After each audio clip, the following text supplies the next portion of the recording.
So the second year we were in Key West, we were so impressed of shooting down the street and the parade was about to end, and Ron Dominguez was in front of me. He's one of our old members.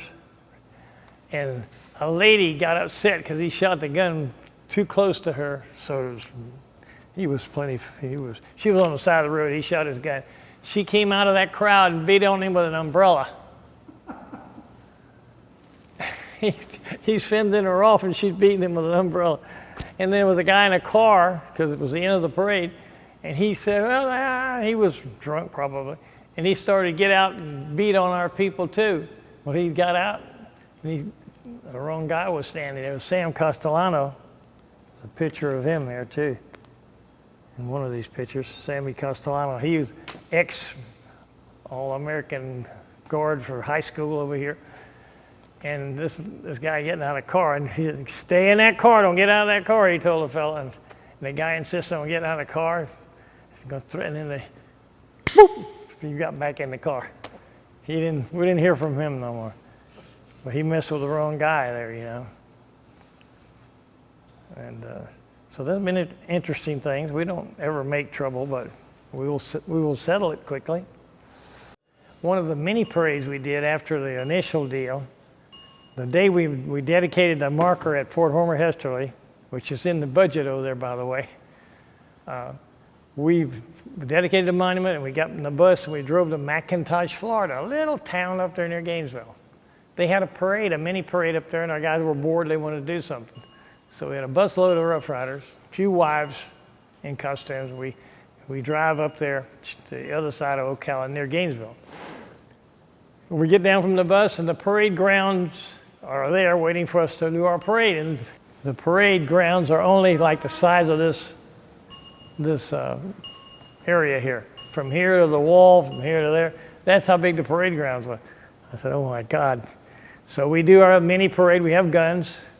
We start shooting. We start throwing coins. We have coins. We didn't have beads then, coins and empty shell cases. We throw them to the crowd. But as we start shooting, dogs start breaking their leashes. There was a hunting town. Dogs are breaking leashes, are running loose and going crazy looking for the game we're supposed to be shooting. And I mean, it's a bedlam. Dog, going all over the damn place. Dog, deer dogs, all that, coon dogs, all those things running around. So I said, let's get the hell out of here. So we get a quick parade, get back on the bus, wave at the people, and we're gone back toward Tampa. So on the way to Tampa, we're pissed off. We didn't even get nothing to drink, and we see a little Holiday Inn on the left side of the road, just this side of Ocala. Stop, let's go there. So we pull up in there. At that time, we were dressed in brown, because we weren't sure about whether it was blue shirts or brown or whatever. So we were brown. We looked like regular army. So we go into this little Holiday Inn bar. It has one waitress, and throwing coins down. We still have a few silver dollars left. We're throwing beer, whiskey, and about almost 40 guys and gals running in there at one time ordering booze. And the girl goes crazy, gets the manager, and they're all trying to wait on us. So we're there about an hour drinking like crazy, paying in silver dollars. And then we get back in the bus and we disappear. To this day, they think a rogue Army unit visited Ocala. That was funny. Now, another funny one was when we took the bus to Key West the first time, or the second time. We did the airplane the first time. We took a bus load to Key West, and we had all this beer on there, and they drank all the beer by the time we got to the Keys. But I had a friend of mine that worked for Bacardi Rum, and they were importing or making here a beer, a long neck beer called Atue. Cerveza, which means beer, Atue. And they were long neck bottles that they used to make in Cuba, because they owned the Bacardi Rum, which before the Cubans grabbed it. So we had about 5 cases of long neck beer chilled down in there. And then there were some girls in there that weren't in our club. There was a few extra girls in there. And they said, what's that long neck stuff? Is that any good? I said, yeah, it's great. Yeah. So they started drinking that. They drank all the damn long neck Cuban beer, which was pretty strong, I understand. By the time we got to Key West, the first guy off, I won't tell you who he was, but he took a step and he fell flat on his face. We were in the parking lot of that hospital down there where we were going to let our driver stay there while we went to the motel. But this guy fell flat on his face. And coming back, the same thing happened. We loaded up with beer. By the time we got here, another 2 or 3 fell on their face when they got out of the bus. But that was wild.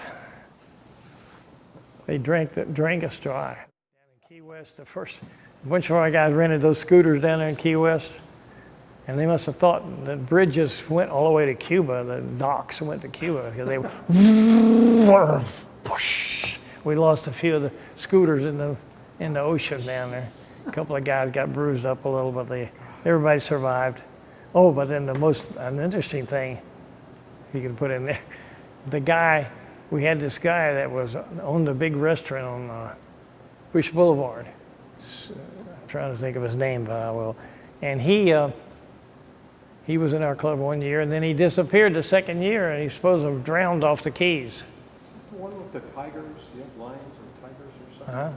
There were lions or tigers or something. Oh, he had tigers and everything out here. His wife was big with tigers and lions.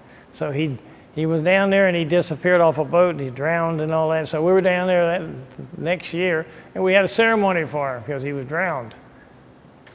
A year later, they found him in Canada with his girlfriend.